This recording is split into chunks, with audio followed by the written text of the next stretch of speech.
Space, the final frontier. These are the voyages of two idiots answering your questions about the expansive Star Trek universe. The views expressed in this podcast are exclusively our own, not influenced by the Borg or a Romulan thoughtmaker. Trekkie and a half is not suitable for human children, but we assume Vulcans are fine.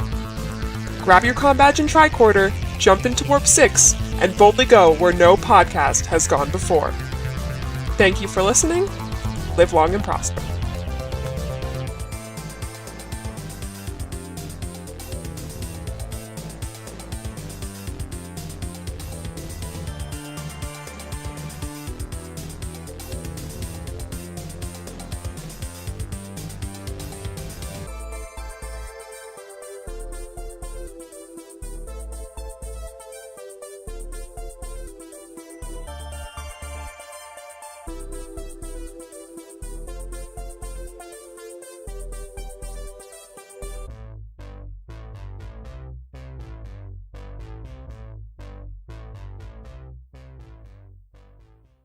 Hey there, I'm Hi. Alex.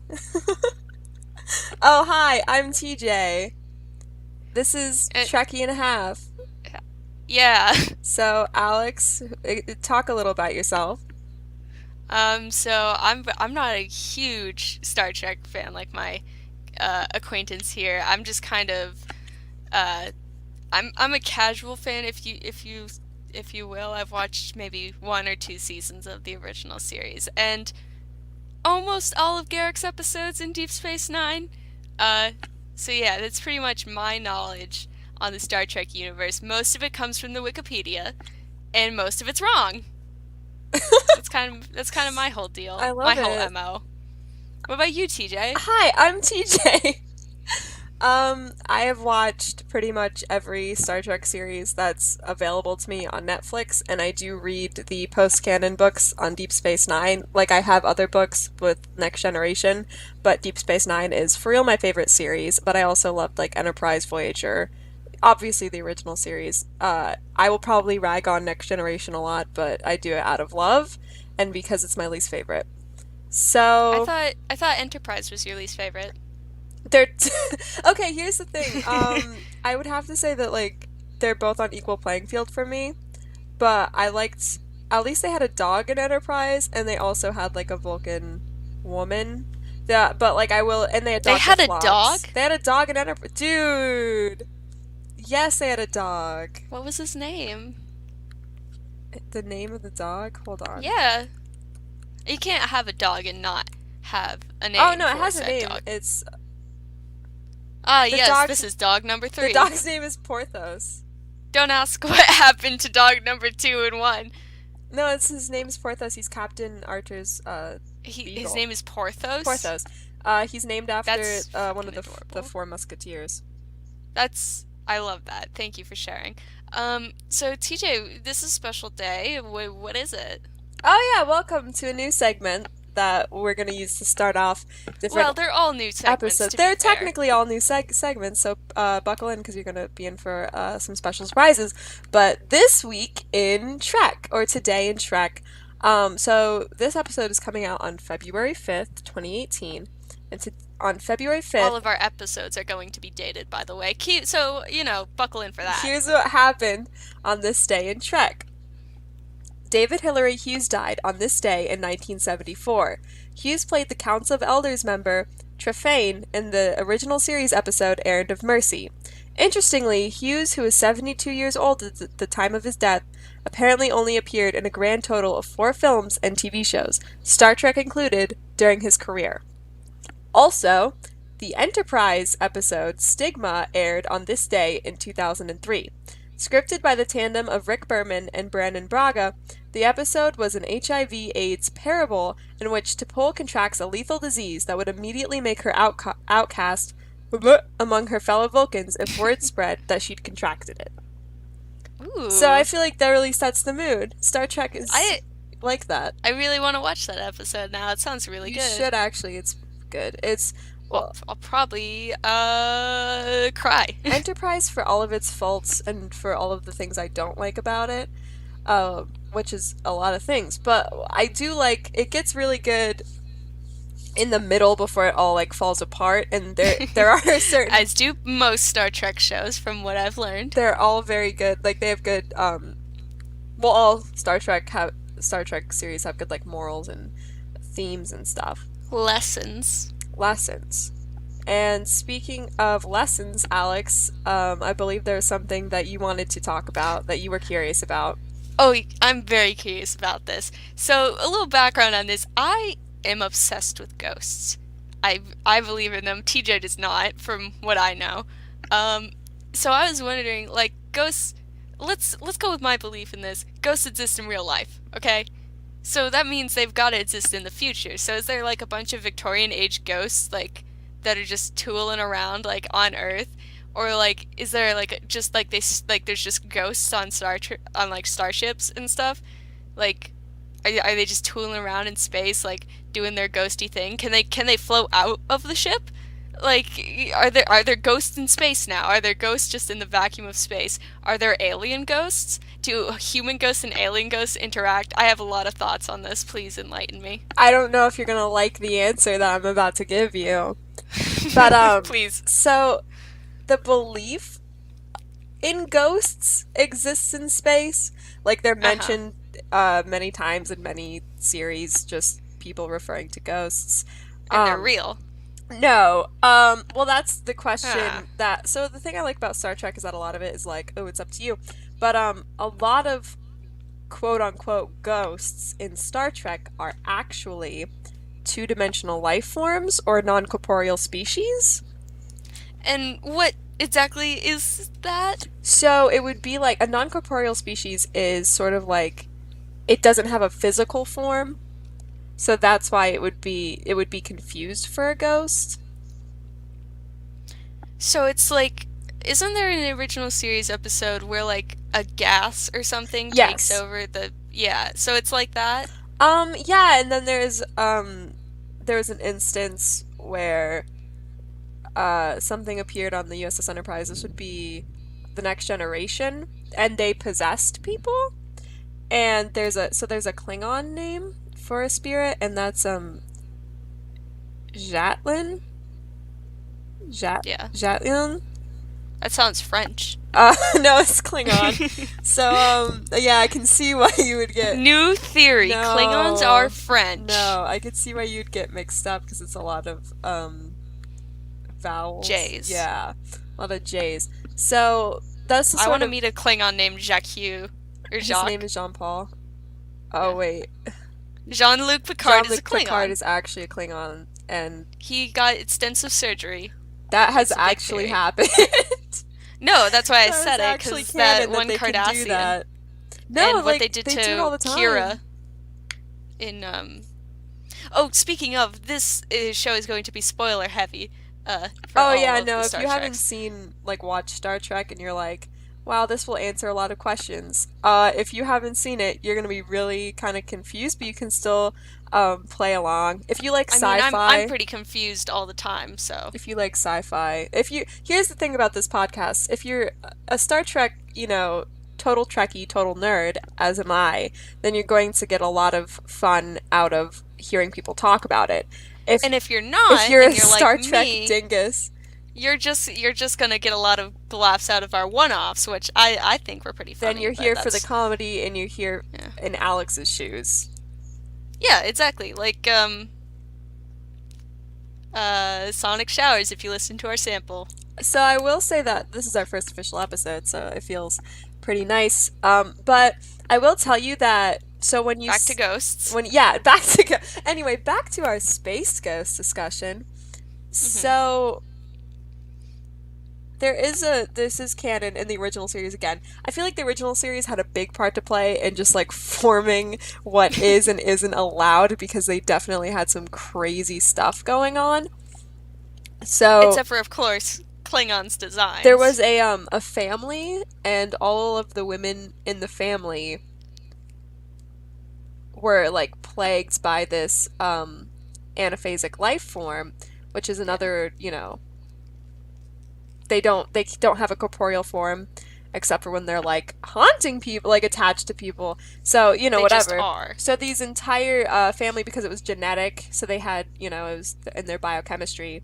And this life form posed as the ghost of a 17th century Scotsman Holy shit. named Ronan. So, like, in Star I- Trek, they're pretty Can we much... watch that episode later? Because I need to meet him. Everyone should watch this episode. Everyone should watch every episode. So I guess the thing is that Star Trek at the same time has like people say like, oh, it's like a ghost. You saw a ghost. They use that term, and it's definitely proven that like the Bajorans and other species believe in a spirit outside of the body. However, they do try to explain it away with like, oh, ghosts. With science bullshit. Those are aliens, actually. So that begs the question, does that mean that all ghosts on Earth in the Star Trek series are these life forms, and that we've been having alien contact since, like, Well, the Alex, Roman times, which is where the first ghost story comes from, ironically enough. So is that ghost an alien? You're assuming... Now, here's the thing with that, Alex, that I find endearing. You're assuming that ghosts are real, Ghosts are real. and that they're definitely real, and that They're definitely real, is the thing. So when you say stuff like that, They're real, TJ. There's no question about it. They're real. You literally had a ghost call don't you stop. a bitch. Don't talk about that on the Star Trek podcast. Alex and I are also ghost hunters. Anyway, so that's a story for another day, perhaps. Maybe on another podcast. Wink, wink. Stop! Don't you stop? We're have to barely say it. we're barely rambling along as it is, Alex. Our I tiny know. ship on the vast ocean of the internet. However, so But theoretically, if ghosts are real, would those ghosts on Earth be these life forms? Are you saying so? Are you saying so? You're saying that in the lore of Star Trek, in the canon of Star Trek, the ghosts that we perceive on Earth at this moment, which we think we perceive, are actually aliens. Yes. Like, you know that Roman author who's like, oh my god, my house is haunted. I keep hearing these chains. That was an alien. So we've been having alien contact since, like, ancient times, basically, according to the Star Trek lore, and assuming ghosts are real, which they are.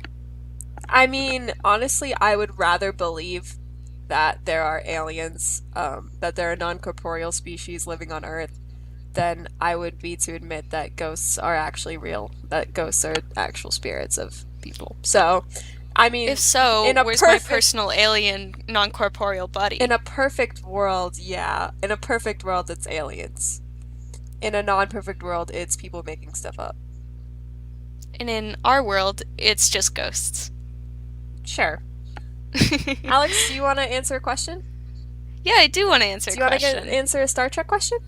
I do want to answer a Star Trek question. So, for right now, we take questions. You can send us your questions at trekkie.5@yahoo.com. Star Trek related questions. But for right now, because we're sort of new and we're just starting out, I have open a little website I like to call Yahoo Answers. And what I've Our done favorite website. is I've searched through a bunch of Star Trek questions, finding some ones that would be really tough to tackle, ones that I think would be interesting to try to answer, not ones that could be explained like physics questions, like how fast is the sun in apples, whatever. Because we are too dumb to answer that, because I never took physics, and I'm not taking a science anymore. Yeah, so we're not really scientists, so I tried not to pick the black and white yes or no questions. I wanted to pick questions that we could discuss at length, Star Trek related keep in material. mind we're both like history nerds, not math No, I'm a nerds. Star Trek nerd, Alex. I don't even know what history mean- is. I live, You know breathe, Star and Trek eat history. and bleed Star Trek. I know Star Trek history. What color is your blood then? What color would Star Trek blood be?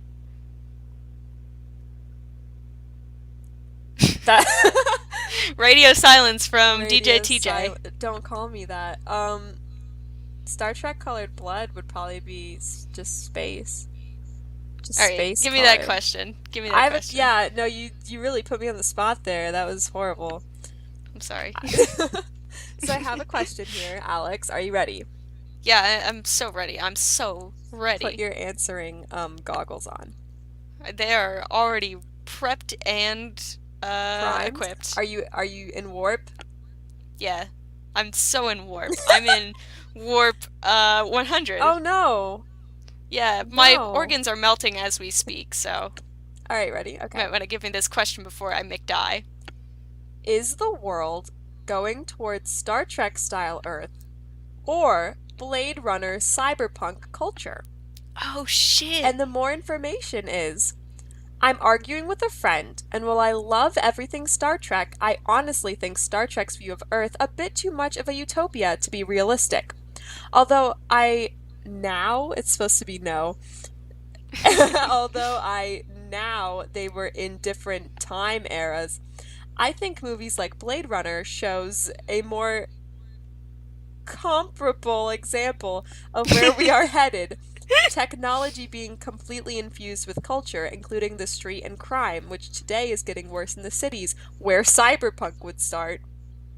All With right. think no, this Oh, not you're yeah, not you done? thought You're it was not done? you thought This it is a you paragraph. thought it was done.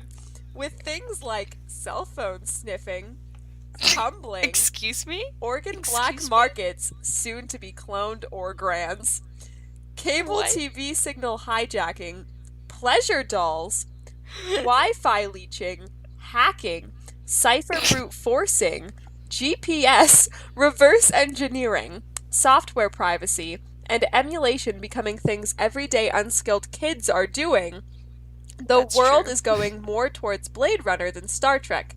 Not to mention, NASA is sitting on its asterisk, asterisk, asterisk. Be sure to state Blade Runner or Star Trek so I can have a count. All right. Well, I'm pretty excited about this question because, fun fact, I unironically love Blade Runner. Okay. It is a crappy movie, but it is one of my favorite crappy movies. Now, as much as the optimist in me would love to say that we're going towards Star Trek because we're developing these new space travel technologies and we're like getting ready to go to Mars, which is really cool. So, if any of you listening are at NASA, please get us on that spaceship. But the realist side of me is going to say Blade Runner, simply because we are so like getting so advanced in AI, and just like we're just such like a mostly capitalist society that we can't get to that socialist utopia that Star Trek has created, because like we're never going to switch to renewable energy at this rate, which is really shitty.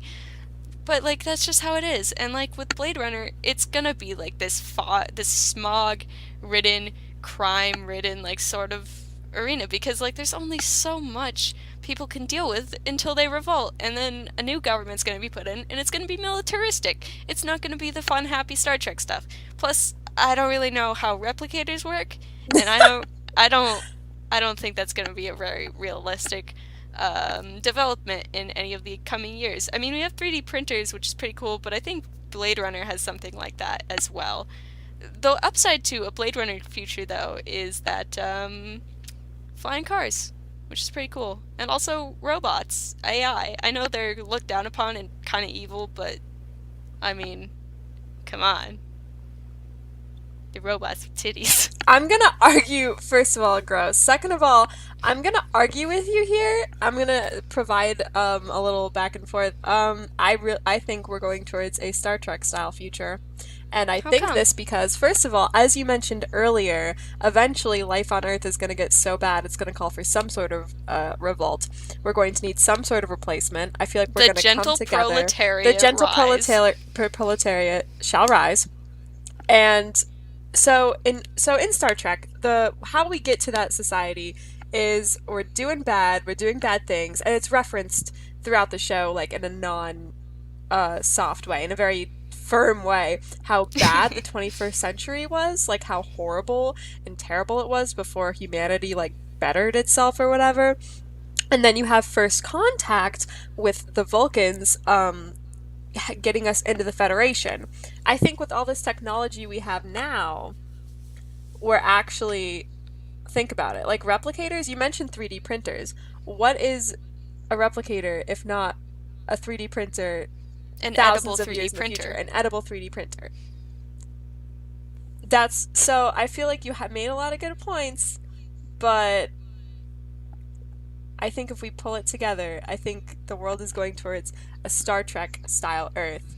By the way, it would still be so. Plus, you mentioned going to Mars. Like, we're getting out there, we're making friends. I have a theory for you that Okay. kind of is the middleman in this. So what if life on Earth gets so bad that people revolt and overthrow it, but it's after we send people to Mars? Like that's like supreme housing, best life, get your butt to Mars sort of thing. Uh-huh. And after like all of these like scientists and like artists, musicians, basically the creme de la creme of society in, the government's eyes, go to Mars, then the Earth people revolt, create Earth into a Blade Runner, and the people on Mars just kind of live their best life and go more into the Star Trek stuff because they got all the scientists. So what you're saying is both. Mars is the Star Trek new Earth. Earth. Yes. Here's a fun little thing. So you're saying that Earth in Star Trek isn't really the Earth. It's It's Mars. Mars. It's like Yeah. the new Earth, like the Taiwan We've cultivated of Earth. we've like cultivated it. And that's why Paris is like the big hub, because no other cities are left, I guess. Maybe they just rebuilt Paris. I don't know. Those artsy types really, really love Paris. They really do. So maybe they swoop the Eiffel Tower from Earth. They steal it. They steal it. Because think about it. If we're at this place, 2017. we've got this Star Trek technology. You think we couldn't like move Paris? Yeah, exactly. I bet we could. Just kick everyone out of Paris and take it. And just take it. It's ours now. Where'd our In Paris go? Star Trek Future. Gone. Star Trek Future. That's And like what's happening. terraforming and like farming and shit, and like it's already like proven like we can do that. Like, so I can't think it'd be that hard to cultivate Mars once we have like all our smartest people up there. I think once we have our foot in the door, I really think the only thing keeping us from having a Star Trek future is aliens finally letting us in the club, putting their foot in the door, being like, "Hey guys, your planet's really bad. We're gonna help you out. Here's a way to go super fast. So now you're one of us. You're officially in the big boy club. So how are you gonna fix this Aren't we whole already mess?" developing warp drive though? We're We're trying to. Oh yeah, that's a fun thing is that humans have developed hypothetical warp drive because screw going Sign me up. we need to go faster than the speed of light. That's humanity See, right here's now. the thing. These tests will probably result in immediate death.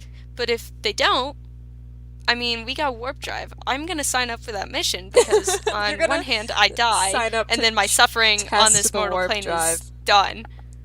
And on the other hand, I get to be the first human to experience warp drive. I think we're missing That's why I want to be on the Mars mission. the big picture here, which is does NASA eventually evolve into Starfleet? And how do we Yes. sign up? We have to get a job at NASA, which is for smart math people. We have to somehow push our way into NASA so that we can be there. Are you contemplating that? Are you like suggesting that we bribe our way into NASA? I am definitely suggesting that, and I think the way we can do it is being like, hey, let's make real life a little more like Star Trek. And then Yeah, they but we steal our can't lunch offer money. anything to them. Yeah, no, they punch us in the ribs and they steal our lunch money, and then we're there bleeding out on NASA's sidewalk. I just think, no, definitely, Star Trek is The going to NASA become goons. the future, and NASA is going to become Starfleet. There's no other way around it. Think about it. Yeah, and then the UN forms into the government part, my and then God. NASA merges with the UN. Oh my God, Alex. Yeah. NASA doesn't become Starfleet. The UN becomes No, Starfleet and listen. absorbs NASA. You know Elon Musk? No. Dude! What do Do you I? mean? Who's Elon Musk again? Elon Musk is he's the guy that founded SpaceX. And if you don't know have you heard of SpaceX? No, I have not. So SpaceX is basically competing. I don't know if they're competing, but they're sort of a separate agency from NASA that's working on space travel. So what I'm saying is they become Starfleet. they become Starfleet. It's not NASA. We've been so blind. It's not. Listen, think about it. NASA not getting funding from the government, kind of dying, like trying its best, but the circumstances are pretty rough.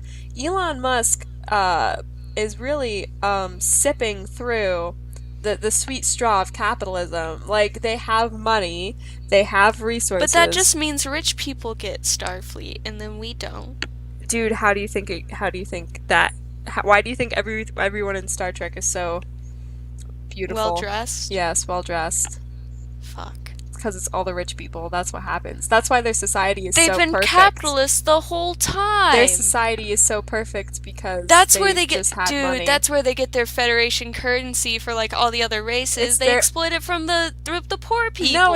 No, no. There's no. On Earth, there's no. I'm saying no. Because they cover it up. No, no, that's not.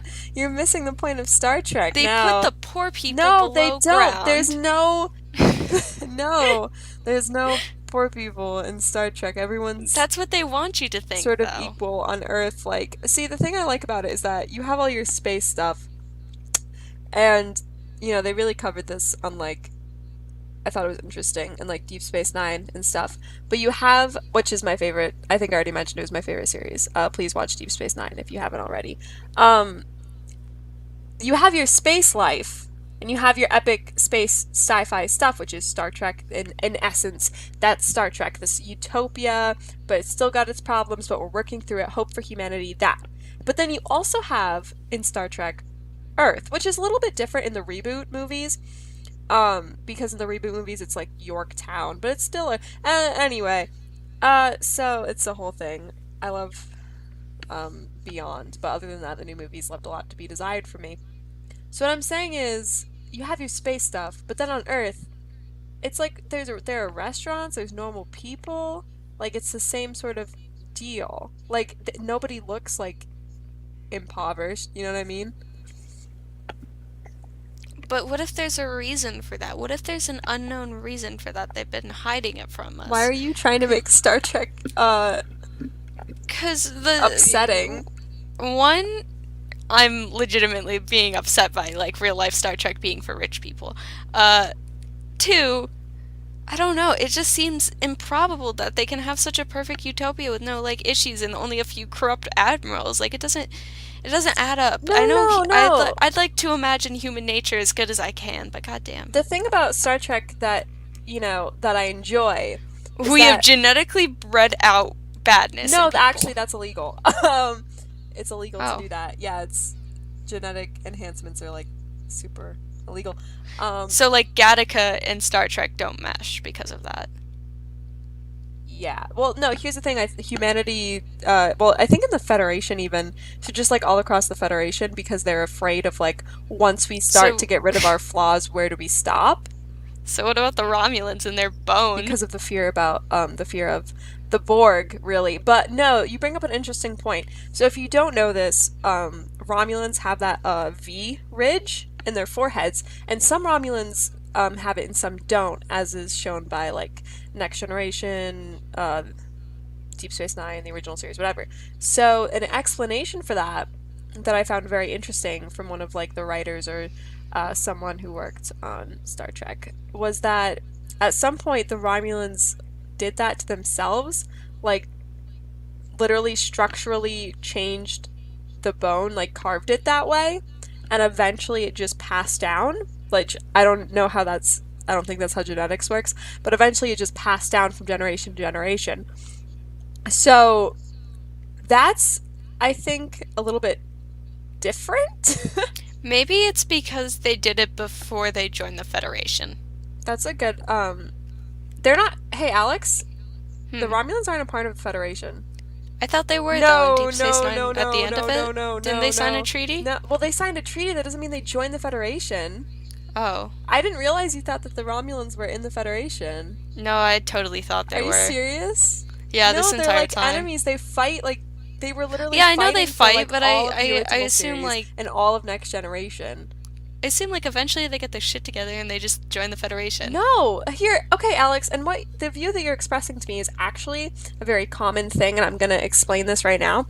So, the problem with this is that people assume when they watch Star Trek and when, the characters in Star Trek, I'm going to take Jean-Luc, for example. A lot of the characters in Star Trek think that the Federation is the only way, and that the Federation is the best way to live, and that's definitely brought into question with multiple characters. Like in Deep Space Nine, you had Quark and Garrick, who gave their opinions on the Federation as an outside observer with no real, reason to side with either, the Klingons, the Romulans, or the Federation. So you got to see, that third opinion. Because the thing about the Federation is that it's not perfect. And one of the reasons I liked Next Generation and Deep Space Nine and Voyager even is that there are definitely times where a character is like, oh, this is where the Federation, we know it's right, we're morally superior, obviously these people are wrong, what they're doing is wrong. But then something happens and it's actually you need to respect other species even though they're not in your cool guy moral club, you know what I mean? So a big point of Star Trek, to me, is that the Federation's way isn't the only way. Yeah, I can see where you're coming from with that, because, again, it may not be all frowny faces and rain, like I was suggesting, but they got their corrupt admirals, and their rules are kind of at times. And I'm pretty sure, every single commander in that series breaks the Prime Directive at least once. At least once. At least once. Kirk, multiple times. Basically every episode. So yeah, I can really see Quark following Federation laws. Yeah, no, that's what I mean. So you can definitely... He follows Odo's laws, and that's loosely. He super doesn't, Alex. He super does not. He pretends he does. Honestly, with the original series. The thing I liked the original series because it was I found it more lighthearted. I found it more wacky. I found it the show, not the movies, because the movies broke my heart. And then rebuilt it. But the TV show, I found it's just kind of a silly thing to watch. It's definitely something to watch if you're sad. It's just so random. And that's the thing. We have a lot of feelings, at least. Well, yeah, we kind of have a lot of feelings about Discovery, because there's a lot of good things it did, but also we didn't want another angsty space war. Yeah, we already had that in Deep Space Nine. I think that the reason they did it was because, well, obviously, Brian Fuller was a fan of Deep Space Nine, and he's referenced it before. He pretty much, I would bet limbs, my organs, on the fact that, Culber and Stamets are actually a Garrick and Bashir reference in themselves. Brian Fuller has been open about the fact that he's watched Deep Space Nine. So you can tell that a lot of the stuff in Discovery, sort of follows that theme of, it starts off... Well, actually, no, this one started off dark and gritty. Maybe it'll get lighter, we don't know. But... God, that'd be the dream. And then the captain comes back to life like Jesus himself, and she fixes everything. But not everyone has seen Deep Space Nine. That is true. And if you haven't, and let's say, you've just watched the original series.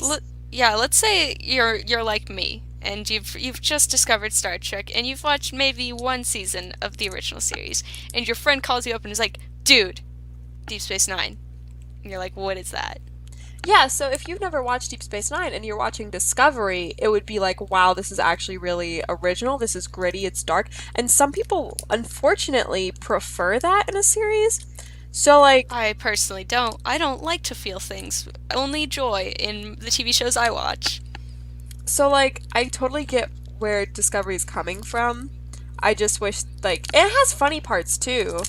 Yeah. You know what I mean? No, it definitely has, potential. The characters are really good. It has its moments. It's just, it worries me sometimes. Because it's stressful Plus, to not watch. to mention the fact that we cannot watch it. Because you have to pay for it. The first episode was free. And I follow, the first episode was free. A bunch of blogs I watched that the first talk about episode. it. That's how they get you. That's how they get you. It was good, though. It was. Okay, here's the thing. It was, in terms of like a show, but like It was really good. It's good.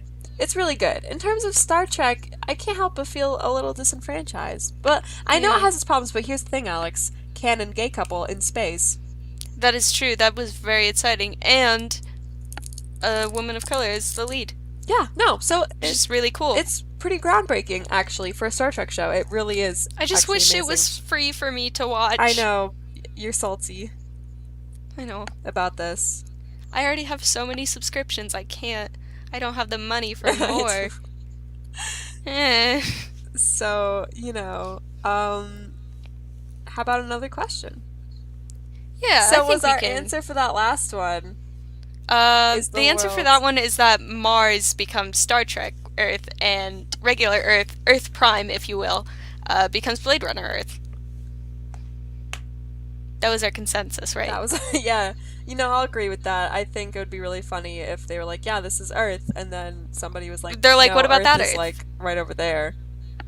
No, it's not. Like them explaining to Vulcans, like, "No, that's not. We don't talk about that That's the Sin Earth." Earth. We send our gamblers there. Okay, hit me up with the second question. Okay.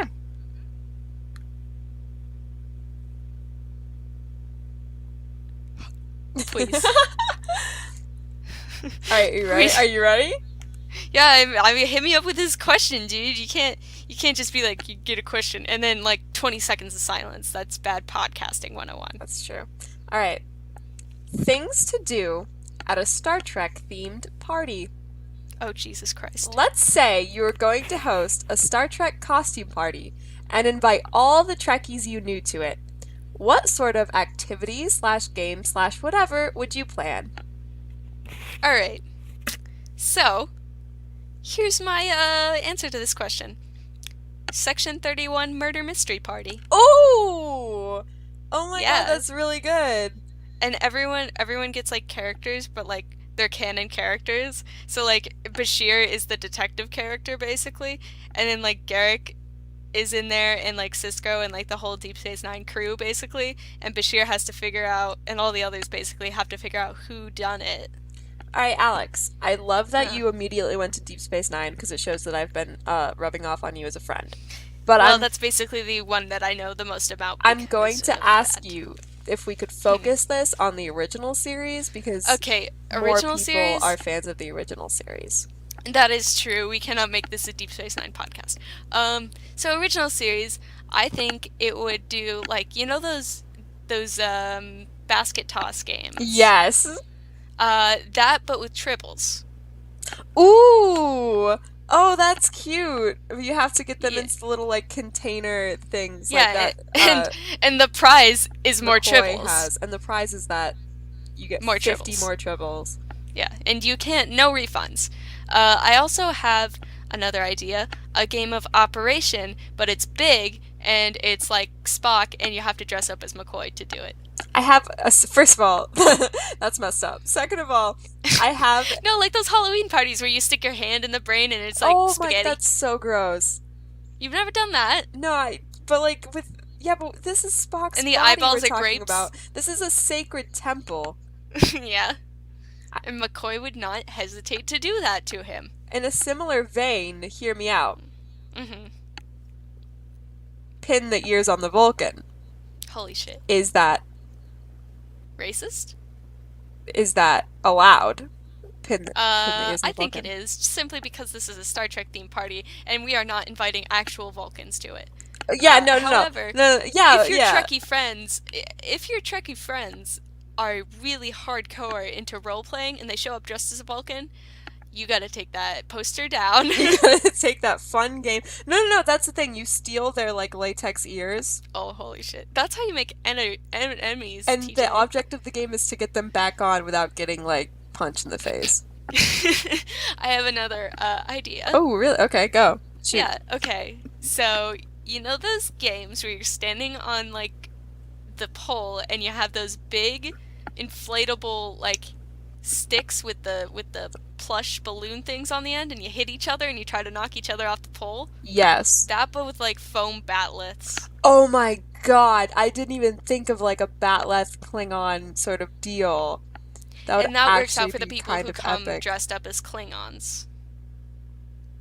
Oh my. So okay, so in your dream Star Trek party, Yeah. everyone's dressed up like a like a alien, Yes. like a different Or a alien. human, and like just in like, you know, you're either like dressed up as an alien who's not in the Federation, or you're like dressed up as an alien or human in the Federation with like your own little uniform on. So this would definitely be a costume party. Yes, a costume is mandatory. If you show up without a costume, I'm going to kick you out. If you show up without your uniform, if you show up without your comm badge, You gotta, that's the invitation. I mail you a comm badge and you come to my party. what if you're dressed as a non-Federation species? Then you get to come to my door with the comm badge and break it in half in front of me. You get to come to my door with a phaser and you shoot me, and Yeah, I'm dead. basically.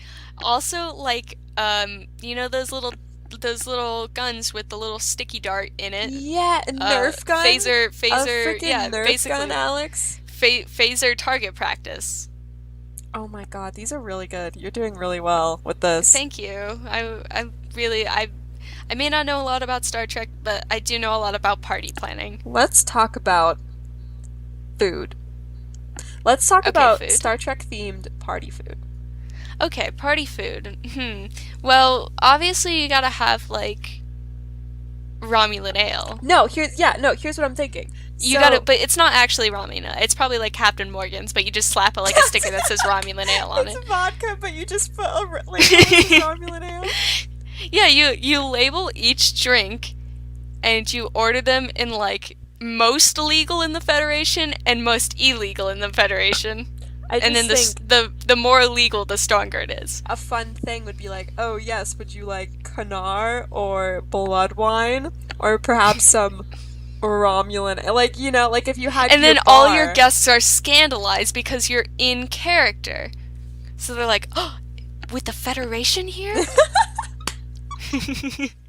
Scandalous. Oh, you naughty rule breaker. Or you I was gonna say bad boy, but then I started saying naughty, so I just kind of had to roll with it. I think like the obvious answer is like cookies in the shape of comm badges. Aw. But What about the main course, though? You can't just, like, serve cookies and be like, here you go. no, hear me out. Giant cookies Have some in cookies the and some shape vodka. of batleths. That's really good. Okay, it's a model of the Enterprise made entirely out of sugar cookies. That's pretty good. But again, you can't just serve cookies out of What do you suggest? Meat? Some Star Trek meat? some Star Trek meat. Star Trek meat? What? Or, like, maybe, like, a nice cheese platter or something that's, like, in the shape of, like, another ship. It's just cheese and pepperoni, but built into a sculpture, basically. No, I got A it. functioning ship. Pizza, but in the shape of, like, comm badges. We already did shape of comm badges, Alex. Oh, okay. Pizza in the shape of phasers. It'd be really complicated, but It's a working phaser. yeah, it's a working phaser and it shoots pepperoni. Oh no, Alex, instead of Nerf guns for the phasers, water guns. Oh my god, Alex, laser tag. Holy shit, I we've been meant so laser blind. tag. We've been so blind. We've been so naive. What about paintball? That's gruesome. Oh my god, if you were a Vulcan, you know, and you get shot and it's like green paint. Yeah, no, all the Vulcans and Romulans have to be on one team, and then everyone else has to be on the other team. So it's red blood. The Romulans and Vulcans get red paint bullets, and everyone else gets green Oh my paint god, bullets. that's really funny to me for some reason. It's just a bunch of nerds. No, because imagine it. And the med crew and all that, they don't get guns. They just Get like shot. a bunch of they get a bunch of moist towelettes to like wipe off the paint. You get a bunch of people with red shirts that don't have guns, that are like the front lines. No. It's like, go on out. Oh my god. Go get hit in the face, loser. Like, we didn't even That's want what to you get. invite you. That's what you do if you accidentally invite someone you don't want to invite, is you give them a red shirt, and they're gonna go. They're gonna go fast. Run. They're just... Oh my god. Don't let the Klingons see you. And then you push him into the fray. Like, Godspeed. And then you just push him. You're like, long live the Federation. Ugh. That you should get. For honor, you know? Like, And, like, I'm imagining this happens after everyone's ingested the Romulan ale. oh no, a fun game of drunk paintball with a bunch of nerds dressed as aliens. This is the ultimate And then shindig. your next door neighbor hates you forever. I'm actually really vibing with this. I'm really vibing with this party that we've created in our mind's eye. I am too, and I think we should say goodbye so we can plan this excellent thing. All right, yeah, it appears we've reached the end of our time, unfortunately. So, if you like what you hear, Please keep listening. please keep and come so to our alone. Star Trek themed party. We'll be sending out invites pretty soon. So look for your custom comm badge in the mail, and get your actual working paint gun so you can come shoot us in the chest. Yeah, please come shoot us with your wink phaser. Please. Oh god, This is a family podcast. I'm so alone. No, it wasn't a dick joke. It was like I was being like funny. Oh. Yeah, I'm sorry. Well, I guess I am the one dirtying our podcast. Anyway, filthied our podcast. So you can find us on YouTube Alex! or what? Save it for the outro. I thought this was the outro. We're making an outro. We're gonna make an outro. Right now, right? Hey there, thanks for listening. If you enjoyed this podcast, you can subscribe to us on YouTube or look us up on SoundCloud. Just search Trekkie and a Half. Or email us at trekkie&a-half@yahoo.com to send us your questions. We hope you enjoyed it. We sure hope we boldly went. Bye! See you next time.